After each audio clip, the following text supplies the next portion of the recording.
Bonjour, merci d'être fidèle à Dimanche en politique. C'est une nouvelle saison qui commence. Et notre invité aujourd'hui est le président du Rassemblement national des députés européens, Jordan Bardella. Bonjour. Bonjour Monsieur Le Tellier. Merci d'être ici aujourd'hui. C'est votre premier plateau télé de cette rentrée. Et après avoir annoncé cette semaine que vous conduirez la liste de votre parti aux européennes de juin 2024. Mais vous allez avoir de la concurrence puisque Marion Maréchal indique qu'elle aura sa liste elle aussi pour le parti d'Éric Zemmour. Est-ce que c'est un coup dur? Vous nous direz tout ça tout à l'heure. Mais on va d'abord parler de l'actualité de ce dimanche. Et c'est le bilan de plus en plus lourd du tremblement de terre au Maroc. Dans le sud du pays, jusqu'à Marrakech, plus de 2000 morts, autant de blessés, des villages entiers détruits. Un deuil national a été décrété dans le pays pour 3 jours. La France a débloqué une première aide d'urgence de 2 millions d'euros. Des régions ont annoncé aussi qu'elles allaient apporter leur aide. La nuit dernière, beaucoup ont passé la nuit dehors par crainte de réplique ou parce que leur maison a disparu. Les recherches vont se poursuivre. Vous le voyez ici sur la place Jamal Fna à Marrakech. Et on espère retrouver évidemment des survivants, même s'il y a à craindre que le bilan ne s'alourdisse encore. Jordan Bardella, hier, vous avez exprimé votre soutien au peuple marocain avec des pensées pour les victimes, les blessés et ceux qui sont sans nouvelles d'un proche, ce sont vos termes. La France a des liens historiques avec le Maroc. Est-ce que dans l'aide au Maroc, la France doit avoir un rôle particulier ?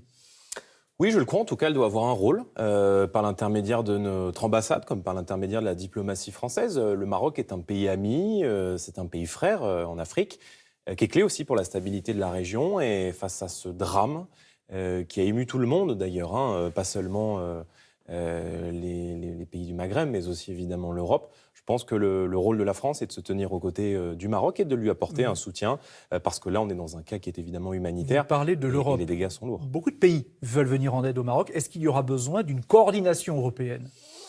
Oui, il peut y avoir une coordination, même si je crois que pour l'instant, le Maroc n'a pas sollicité d'aide internationale, mais le rôle, évidemment, de la France, c'est d'apporter un soutien face à un pays qui, encore une fois, je le dis, est clé dans la stabilité de la région et qui a vécu depuis quelques heures un drame qui est terrible. Donc permettez-moi d'avoir un mot de soutien pour le peuple marocain, pour le gouvernement marocain. Et pour les Marocains évidemment, en France. pour les forces de secours, mais aussi, et je l'ai dit hier, pour les Français d'origine marocaine qui vivent en France et qui ont, pour beaucoup, de la famille de l'autre côté de la Méditerranée. Vous savez que pour les Marocains qui veulent venir en France, c'est compliqué. Il faut des mois et des mois avant d'avoir un visa. Dans le contexte actuel, est-ce qu'il faut alléger les démarches administratives pour permettre à des Marocains de venir voir leur famille en France ? Je pense qu'il ne faut pas de principe général. On peut regarder au cas par cas pour simplifier éventuellement quelques procédures. Le temps de l'urgence, j'ai un cœur, tout le monde a un cœur. On parle là d'ici d'un cas qui est un cas humanitaire. Donc s'il doit y avoir des allers-retours qui doivent être facilités, là encore, je fais confiance aux services de l'État pour les mettre en place. Pas de dogmatisme en la matière.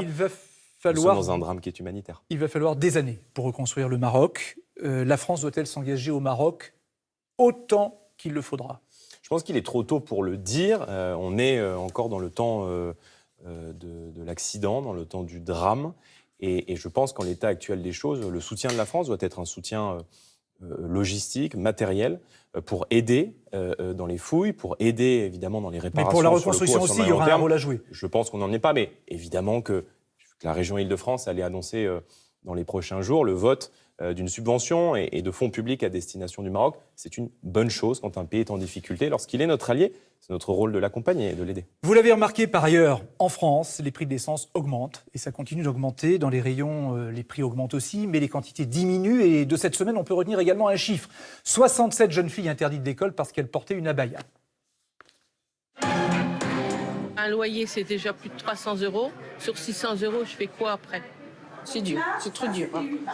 S'il n'y a pas de restaurant de cure, non, on ne va pas vivre. Pour la première fois de l'existence des restos en près de 40 ans, nous allons être obligés de diminuer le nombre de gens que nous allons servir chaque semaine. Le trou qui s'annonce, c'est 35 millions rien que pour 2023. Après les 10 millions d'euros de LVMH pour les Restos du Cœur, le gouvernement promet une aide de 15 millions d'euros, mais ça ne sera pas suffisant. Que ce soit les œufs, que ce soit le beurre, le fromage, ce genre de produits, effectivement, on ressent qu'il y a quand même une augmentation. Et maintenant, il faut mettre 100 € pour un plein, c'est trop compliqué, quoi.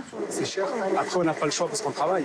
Quand on voit que le carburant, par exemple, en Espagne ou au Portugal, est à 1,40 € ou 1,50 € le 98, on se pose la question pourquoi en France on est à 2 €. Je souhaite que Total prolonge ce plafonnement à 1,99 € de tous les carburants au-delà du 31 décembre 2023. On essaye de faire en sorte de trouver des petites choses à prix coûtant. Des feutres ou des petites gommes rigolotes.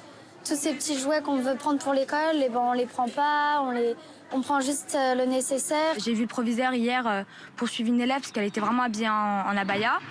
mais les kimonos, etc., ils disent rien. L'abaya n'a pas sa place dans nos écoles. Il y a un certain nombre d'établissements où des jeunes filles sont arrivées en abaya.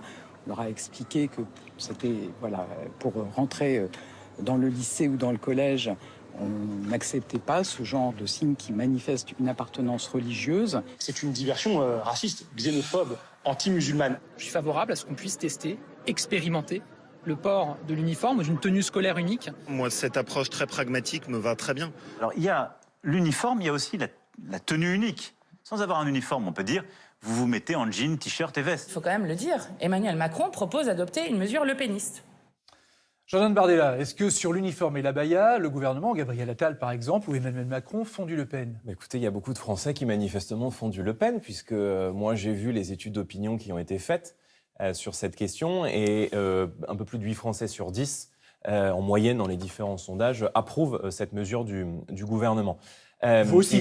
Vous aussi. Je l'approuve totalement. Je pense que c'est une mesure qui est nécessaire, mais qui est, à mon avis, insuffisante. Insuffisante pourquoi ? D'abord parce qu'elle arrive très tardivement. Ça fait maintenant plusieurs mois que le Rassemblement national, Marine Le Pen et l'ensemble de nos députés tirent la sonnette d'alarme sur les revendications communautaristes à l'école, et notamment sur des revendications qui sont à la limite du culturel et du cultuel comme l'abaya. Et surtout, c'est une mesure qui est une mesure de surface, parce qu'en fait, on traite les conséquences du communautarisme sans jamais traiter les causes. Or, la cause de la montée des revendications politico-religieuses, c'est évidemment une politique d'immigration massive qui est menée dans notre pays et qui crée le terreau aujourd'hui à une sécession dans un certain nombre de quartiers. Ce que vous venez de dire, vous avez dit un habit qui peut être culturel ou cultuel. Justement, il y a des fois des ambiguïtés. Certaines en jouent, bien sûr. Vous avez vu, par exemple, le kimono, on ne sait pas. Bon, alors le kimono, si, ça on sait passe. Très bien. Oui, mais c'est les idiots utiles de la gauche qui, s'agissant de la France insoumise, d'ailleurs, qui pourrait se renommer la France islamiste, passent leur temps à épouser les thèses des frères musulmans et des fondamentalistes islamistes. Voyez bien, d'ailleurs, voyez bien qu'à chaque fois qu'on est confronté à un sujet de ce type, le voile, l'abaya, le burkini, le voile dans les compétitions sportives, systématiquement, la gauche NUPES se met du côté des revendications politico-religieuses, sans doute avec un fond d'électoralisme derrière. Pour revenir sur cette tenue abaya, c'est les chefs d'établissement qui doivent dire si c'est une abaya ou pas. Est-ce qu'il faudrait que la loi précise ce qu'est un vêtement religieux ? Nous avions proposé pendant la campagne présidentielle de faire voter une grande loi qui est rédigée, qui est sur le site du Rassemblement national, qui a été travaillée avec des juristes, qui a pour but d'interdire dans l'espace public l'intégralité des revendications militantes, politiques, de l'islamisme dans notre société, dont pourrait faire partie, on pourrait inscrire l'abaya sur cette liste. Est-ce qu'il faut la définir, l'abaya ? Mais bien sûr qu'il faut... Bien sûr qu'il faut la définir. Parce que c'est pas défini pour l'instant. Bien sûr qu'il faut la définir. Ce qu'il ne faut pas faire, c'est que on se repose sur les chefs d'établissement, comme ça a été le cas depuis de trop nombreuses années. Et c'est encore le cas. Et il faut légiférer. Non, mais il faut légiférer. Voilà. Mais voyez bien que le gouvernement a un peu du mal à saisir sa direction. Monsieur Attal, il est contre l'abaya, très bien. Mais ce n'était pas le cas de son prédécesseur, Monsieur Pap Ndiaye, qui lui-même, dans une circulaire qui était absolument honteuse, avait remis entre les mains des chefs d'établissement la charge d'interdire ou non ce type de vêtements. Pour qu'on soit très clair, la laïcité est aujourd'hui remise en cause à l'école par les fondamentalistes islamistes. Il y a eu depuis l'an dernier... 67 cas d'abaya. Non, il y a eu depuis l'an dernier, il faut contextualiser, 4700 atteintes, pour celles qui ont été signalées, à la laïcité qui ont été signalées auprès du ministère de l'Éducation nationale. C'est 150% de plus que l'an dernier sur la même... Je vais remettre un autre chiffre en face, 12 millions d'élèves. Et ces revendications... Bon, écoutez, oui, c'est pas grave. Et puis c'est vrai que Samuel Paty, c'est un parmi des 10... Oui, non, mais bien sûr. Bon, depuis Samuel Paty, nous avons à l'école une montée des revendications politico-religieuses qui ne date pas d'hier, d'ailleurs. Il y a peut-être une libération de la parole. Mais on voit bien qu'aujourd'hui est en train de s'installer dans l'école de la République un autre droit avec des gens et des minorités qui sont là pour tester la République française. Moi, je pense que la laïcité, l'autorité et la discipline doivent revenir à l'école. Il faut d'abord... Gabriel Attal prend le bon chemin. Il faut d'abord... Est-ce que Gabriel Attal prend le bon chemin ? Excusez-moi, permettez-moi de vous répondre. Oui, mais après... Oui, mais je vais vous présenter mes mesures plutôt que de commenter le travail du ministre sur lequel je vous ai répondu. Je pense que c'est une bonne mesure. Mais encore une fois, on peut traiter les conséquences du communautarisme. Mais si on ne s'attaque pas aux causes, ça ne servirait à rien. Donc je pense qu'il faut être beaucoup plus dur et renforcer les sanctions pour toute tentative d'outrage, de menace ou d'intimidation contre le personnel éducatif qui bien souvent se sent démuni face aux pressions communautaristes à l'école. Deuxièmement, je pense qu'il faut évacuer des établissements scolaires tous les élèves perturbateurs. Ce sont les élèves violents ou les élèves qui font du prosélytisme religieux. Non, je pense qu'il faut un message de fermeté. Si à ce moment-là il s'expose à la loi, eh bien la loi sanctionnera. Mais on ne peut pas garder dans l'établissement scolaire des gens qui font preuve d'un comportement sécessionniste à l'égard de la hiérarchie. Sans déscolariser pour autant. Et nous souhaitons notamment, sans déscolariser pour autant, et nous souhaitons notamment qu'il y ait un dispositif de sanction plancher, c'est-à-dire de sanctions minimales qui puissent s'appliquer pour les élèves perturbateurs dans les conseils de discipline pour éviter, parce que bien souvent, la décision du personnel éducatif est un peu minorée compte tenu des pressions qu'ils subissent. Et puis troisièmement, j'en donne une dernière mesure, je pense qu'il faut responsabiliser les parents, que ce soit sur la violence ou sur les revendications politico-religieuses, par la suspension des allocations familiales en cas de troubles répétés et en cas de troubles récidivés dans l'enceinte de l'établissement scolaire. C'est un peu l'esprit d'ailleurs de la loi Ciotti qui avait été votée en 2010, abrogée par la gauche en 2012 et que je fais bien aujourd'hui. Du pied aux Républicains. Mais ça, on reviendra sur tout ça tout à l'heure. Quelque chose va dans le bon sens. Je dis ça comme ça. Parce que c'est un républicain ou M. Attal qui le dit que je vais être en désaccord. Je dis ça comme ça. Alors on va parler d'un sujet qui intéresse encore plus de Français, ce sont les prix qui augmentent. Et le ministre de l'économie, Bruno Le Maire, a demandé à Total de maintenir le plafonnement à 1,99 le litre du prix d'essence jusqu'au 31 décembre. Et puis aux autres, on demande aussi de multiplier les opérations d'essence à prix coûtant. Vous dites qu'il faut baisser les taxes sur les énergies, faire baisser la TVA aussi sur les produits de première nécessité, c'est dans le programme de Marine Le Pen. Mais l'État en a-t-il les moyens ? Non mais la question n'est pas... En a-t-on les moyens ? Non, mais, attendez, il faut contextualiser un peu les choses.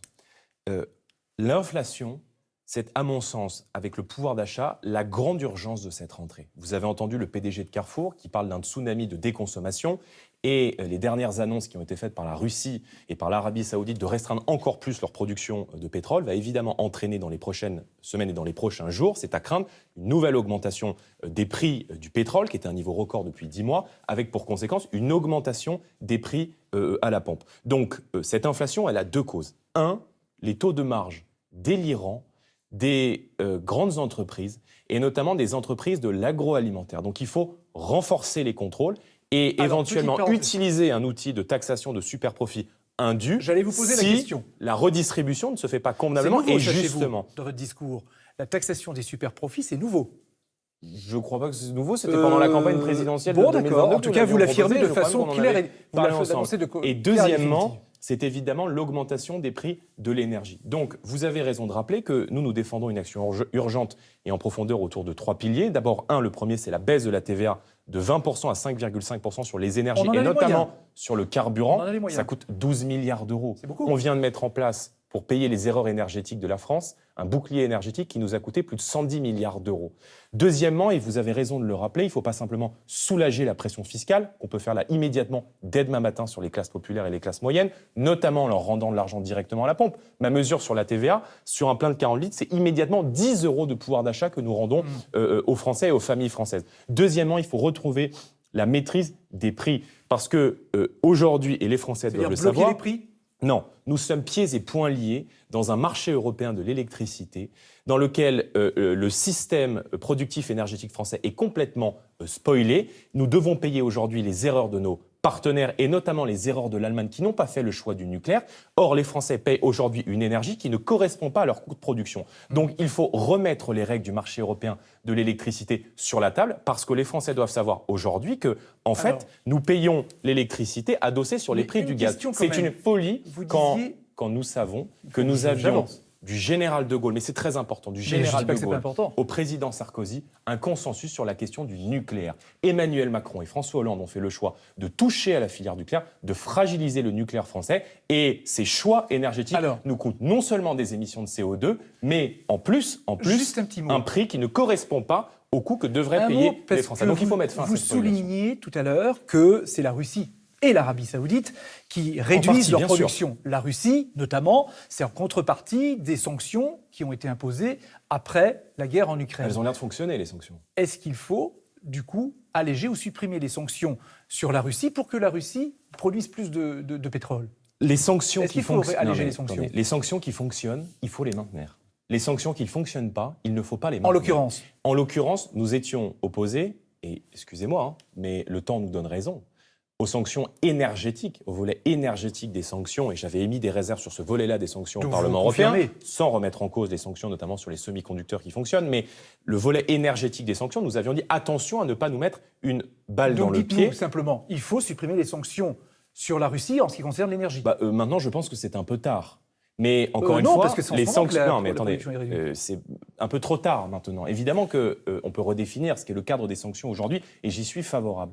Mais c'est un peu tard de venir nous dire aujourd'hui qu'il faut lever les sanctions, alors que dès l'élection présidentielle, Marine Le Pen avait mis les réserves les plus vives sur le volet énergétique des sanctions, compte tenu du fait que nous allions nous reprendre comme un boomerang les effets inverses. Alors, et puis, je pense qu'il y a une dernière petite mesure, si je peux me permettre. Je pense qu'il faut libérer pour les entreprises françaises la possibilité d'augmenter les salaires. Moi, vous savez, il y a beaucoup de chefs d'entreprise qui me disent on aimerait augmenter les salaires, mais c'est une hausse de charge trop importante. Donc, nous, on dit vous augmentez de 10% les salaires de vos salariés, ces 10% sont exonérés de charges. Et ça, c'est une vraie mesure. On sent que c'est votre rentrée, vous avez plein de choses à dire, ça s'entend, vous avez envie de redire... Non, mais bien sûr, mais moi aussi, j'ai des questions à poser. À la maison, et non, parce qu'il y a autre chose à dire quand même, c'est que dans 9 mois, vous mènerez la campagne de votre parti aux élections européennes, vous l'avez annoncé cette semaine. Vous en faites aussi un enjeu politique national. Dans la nuit du 30 août à Saint-Denis, Jordan Bardella sort de 12 heures de réunion avec le président de la République. Emmanuel Macron voulait voir les chefs de parti et ORN, le patron, c'est lui. Je lui ai moi-même proposé un référendum sur l'immigration le jour des élections européennes, à savoir le 9 juin 2024. Quelques jours plus tard, devant les cadres de son parti, il justifie sa présence à l'invitation présidentielle au nom de la normalisation. Ça va être très compliqué de venir expliquer qu'en même temps, ils nous reçoivent pendant plusieurs heures à dialoguer avec le chef de l'État du quotidien des gens et en même temps d'expliquer que nous serions un parti qui serait hors de l'arc républicain. À peine 27 ans et déjà une nouvelle campagne européenne à mener et cette fois il n'a besoin de personne. C'est l'affiche donc on va sortir pour la rentrée du parti. Donc là, Jordan Bardella, il est tout seul. Oui. Et en 2019, vous étiez tous les deux. Il faut en traduire une émancipation complète. Non, c'est sûr que par rapport à 2019, oui, ça a un peu évolué. En 2019, j'étais totalement inconnu. C'était un peu un pari pour Marine Le Pen, un saut dans le grand bain pour moi, qui a plutôt bien fonctionné d'ailleurs, puisque on a réussi à mener le Rassemblement national en tête tous les deux en 2019, lors de ces élections européennes. Vous dites de plus en plus je et moi nous. Je crois pas. Je crois pas, mais quand on me demande mon avis, je vous dis je, et puis quand on me demande où on veut aller, je vous dis nous. Des européennes qui aiguisent les appétits. Marion Maréchal se lance aussi, alors rien de mieux que de saines lectures pour parler à la droite. Je trouve que je suis en train de lire en ce moment Le Temps des combats, que j'avais lu le temps des tempêtes, qui était le premier ouvrage du président Sarkozy, en tout cas sur ses mémoires. Je pense qu'il y a beaucoup de déçus d'une droite qui pendant longtemps était une droite populaire, et qui aujourd'hui ne se reconnaissent plus dans le parti LR. Et je pense que c'est des gens à qui on a vocation à parler. Et bien sûr, dans le giron de la droite, il y a forcément les agriculteurs. Nous sommes à leur côté et nous souhaitons évidemment les protéger. Champagne, vin ou bière, Jordan Bardella goûte à tout, déjà en campagne pour élargir sa base. Alors après la première rencontre à Saint-Denis fin août autour du président de la République, Emmanuel Macron vous a envoyé un courrier. Il dit revenez, on a des choses à se dire, il faut revenir, il vous ouvre la porte pour un deuxième rendez-vous. Est-ce que vous y retournerez? Mais pour faire quoi?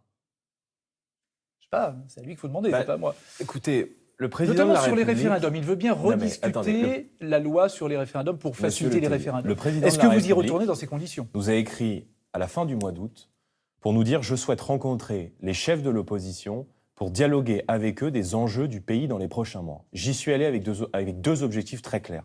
Le premier, c'est lui faire prendre conscience de l'urgence de la fin du mois aujourd'hui dans notre pays et lui demander un geste significatif en faveur du pouvoir d'achat des classes populaires et des classes moyennes. Et le deuxième? Et deuxièmement, c'est lui demander l'organisation d'un référendum sur l'immigration.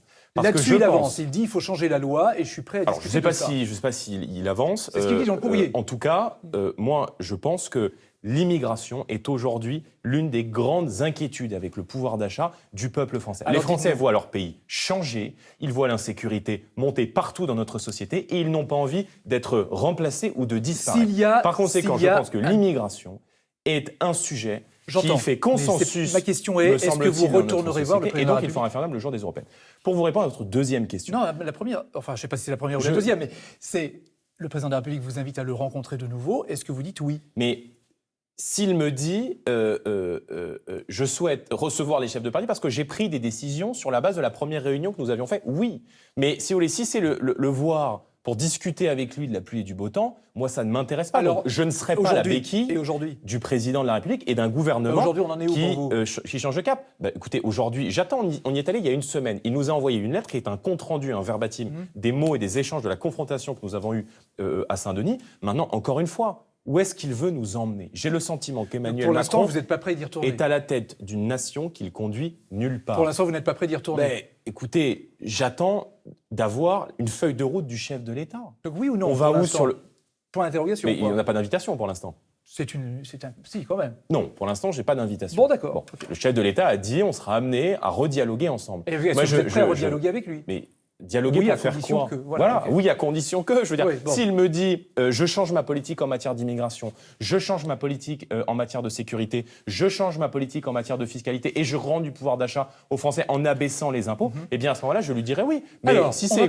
dialoguer pour dialoguer, je dialogue très bien avec les gens de mon parti. Des élections européennes, là, vous allez devoir dialoguer avec quelqu'un d'autre. C'est Marion Maréchal qui est candidate pour Reconquête. Non, vous aimeriez que je dialogue. Ah, justement, vous allez nous le dire, parce que Marion Maréchal, c'est une concurrente pour vous, là. Est-ce que ça peut vous empêcher de finir en tête des européennes, Marion Maréchal, pour le compte d'Éric Zemmour? Oui, bien sûr. Je pense que cette candidature est susceptible de diviser les voix dans une période où tout le monde, pour le coup même le journal Libération, est d'accord pour dire que nous pouvons gagner la prochaine élection présidentielle. Si la France est en danger de mort, comme le dit Marion Maréchal et Éric Zemmour... Vous êtes d'accord avec ça? Alors, oui, je partage une grande partie du constat. Alors à ce moment-là, on ne se présente pas dans son coin pour faire 5 ou 6% à une élection et pour participer d'une forme de division des voix, au moment même, encore une fois, où nous devrions les unir pour envoyer un message très clair face à Emmanuel Macron dans cette élection de mi-mandat. Alors, est-ce que vous êtes prêt à l'union? Et d'ailleurs, est-ce que vous êtes prêt à l'union? Je pense que le temps viendra où il faudra se rassembler. Et je vais vous dire, je ne désespère pas de voir Marion Maréchal rejoindre un jour le camp de ceux qui peuvent gagner. C'est-à-dire rejoindre votre liste? Mais alors, ma liste, elle a indiqué qu'elle serait candidate aux élections européennes. Oui, je trouve ça dommage. Mais à un moment donné, il faut unir nos forces. À un moment donné, il faudra se rassembler. Une liste unique. Et donc, une liste unique. Mais non, puisqu'elle indiquait qu'elle était candidate contre ma liste. Attendez, c'est dans 9 mois. Donc, je trouve ça, encore une fois, dommage, je trouve ça regrettable, parce que je pense que le seul qui se réjouit de voir les voix des patriotes se diviser, à l'heure, encore une fois, où tout le monde dit que nous pouvons gagner, c'est évidemment Emmanuel Macron. Donc, si je comprends bien, moi, je ne crains pas la confrontation, c'est la démocratie, chacun libre de se présenter. Alors, si je comprends bien. Et je vais même vous dire une chose. Moi, j'ai entendu cette semaine, chez vos confrères d'Europe 1, pour ne pas les citer, Éric Zemmour dire les idées de Jordan Bardella sont en partie les miennes. Mais je le remercie. Mais alors pourquoi présenter une liste contre moi? Ben oui, mais justement, c'est ce que je vous demande. Donc dans ce cas-là, pourquoi vous lui demandez pas de se désister et de vous rejoindre? Je pense que ça sera un effort vain, mais vous vous retrouverez au Parlement européen. Je crois que nous devrons, à un moment donné, faire converger les forces. C'est-à-dire toutes les forces au Parlement européen. Au Parlement européen, dans les prochaines années, dans les prochaines échéances. Je veux rassembler. Mais aujourd'hui, Jordan Bardella, je pense que pour gagner, notre famille de pensée doit être unie, elle doit être soudée.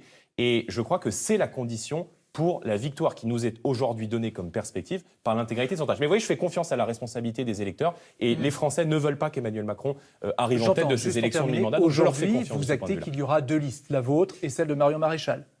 Par la force des choses. C'est irrémédiable pour vous.